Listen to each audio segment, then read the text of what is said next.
akan melihat pada bagian yang kedua dari revolusi akhlak yang sejati. Dan subtemanya adalah sumber utama dan asal dan hakikat daripada akhlak itu sendiri. Ya, kalau kita bertanya dari mana sumbernya akhlak itu? Dari manakah dasar pembentukan daripada akhlak itu sendiri? Atau seberapa muliakah akhlak itu sehingga kita harus mengejarnya? Ya, dan lingkupnya, apa hubungannya dengan Allah? Dalam kondisi seperti apa Allah memberikan akhlak itu dalam kehidupan kita manusia? Nah, ini akan kita lihat tentang kunci atau sumber daripada akhlak itu sendiri. Nah, coba kita melihat, saya kasihkan outline daripada apa yang kita akan bicarakan di bagian kedua ini. Kita akan melihat sebuah level pasca kejatuhan. Jadi ketika manusia telah jatuh, akhlaknya seperti apa? Dan setelah itu kita melihat apakah akhlak itu dasarnya adalah dari level saat penciptaan sebelum manusia jatuh dalam dosa. Karena apa? Ketika manusia jatuh dalam dosa, ya, kita bisa melihat bahwa Allah menginginkan manusia berkenan kepadanya dengan memberikan 10 hukum Taurat yang berisi norma-norma yang dia inginkan manusia lakukan. Tetapi itu pun gagal sehingga apa? Allah datang sendiri dan menebus manusia. Di sini yang akhirnya membuat adanya yang kita kenal dengan new creation, ciptaan yang baru itu. Nah, tapi kita harus bertanya, apakah new creation yang terjadi itu didasarkan pada level ketika pasca kejatuhan? Artinya apa? Kalau hal seperti itu berarti hanya sekedar norma. Karena apa? Ketika kejatuhan kan sudah akhlak buruk dan akhlak baik sudah ada. Apakah hidup ciptaan yang baru itu didasarkan pada itu? Atau didasarkan pada saat penciptaan di mana manusia masih begitu indah di hadapan Tuhan dalam kemuliaan dan kehormatan yang Tuhan berikan? Karena memang bisa di level ini, ya. Tapi saya ingin mengajak kita untuk melihat sebuah level yang lebih utama, yang lebih istimewa, di mana new creation itu didasarkan pada level yang istimewa ini. Sehingga apa? Membuat sebuah perubahan yang luar biasa, baru, yang betul-betul baru. Ya, ini menjadi outline bagi kita. Kita akan mulai bahwa ada level pasca kejatuhan, akhlak terbentuk setelah kejatuhan. Saudara, kalau kita memandang seperti ini, maka akan terjadi adalah akhlak yang baik dan yang satu adalah akhlak yang buruk. Sudah ada di hadapan manusia, sehingga manusia tinggal memilih akhlak yang baik atau akhlak yang buruk. Ya. Nah, itu kita bisa belajar banyak dari kisah tentang Mahabharata, kisah tentang perang Bharatayuda, di mana ada apa? Begitu banyak karma baik dan karma buruk. Ketika orang itu berbuat baik, maka hidupnya akan baik. Tapi ketika dia berbuat buruk, ada konsekuensi. Dan itu diceritakan dengan indahnya tentang akhlak ini di dalam kisah perang Bharatayuda, sebagaimana film ini. Tetapi kita juga bisa melihat ketika Musa naik ke Gunung Sinai untuk menerima akan 2 loh batu, di mana itu berisi 10 hukum Taurat. Ini adalah tatanan-tatanan yang Tuhan inginkan manusia kerjakan dalam kehidupannya. Bahkan bukan hanya 10 hukum Taurat, dari 10 hukum Taurat oleh orang Yahudi dibuat menjadi aturan-aturan sebanyak 613 mitzvot. Ya, sehingga dalam kehidupan itu begitu diatur sedemikian supaya jangan berdosa kepada Tuhan.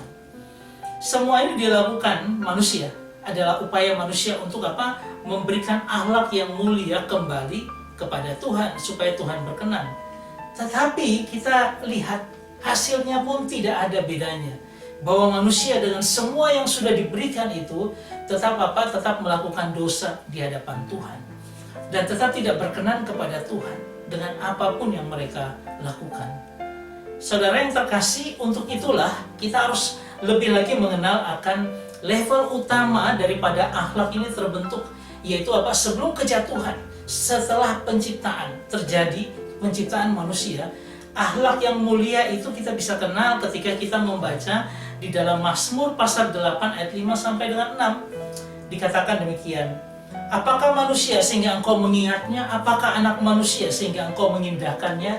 Namun engkau telah membuatnya hampir sama seperti Allah, dan telah memahkotainya dengan kemuliaan dan hormat. Ada kemuliaan, ada kehormatan. Disitulah akhlak yang luar biasa murni yang berkenan kepada Allah itu ada. Dan disitulah sebenarnya sumber kita. Saudara yang terkasih, kita melihat di dalam penciptaan ketika terjadi hubungan yang harmonis antara Allah dan manusia.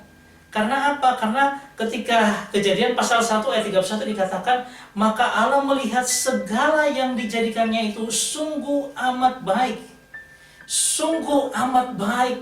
Akhlaknya pun baik, tidak ada akhlak yang buruk. Semua sungguh amat baik. Dan terjadi sebuah relasi yang luar biasa baik antara Allah dan manusia. Nah, apakah ini merupakan sumber daripada akhlak itu yang akhirnya jatuh dan rusak? Atau ada sebuah sumber yang luar biasa? Saya katakan ada level yang istimewa daripada akhlak itu. Ketika apa? Ciptaan yang baru itu didasarkan pada level yang istimewa. Ya, kalau kita bisa melihat seperti ini, new creation itu bersumber daripada level yang istimewa itu. Nah, kita akan melihat sebentar tentang apa yang level yang istimewa itu.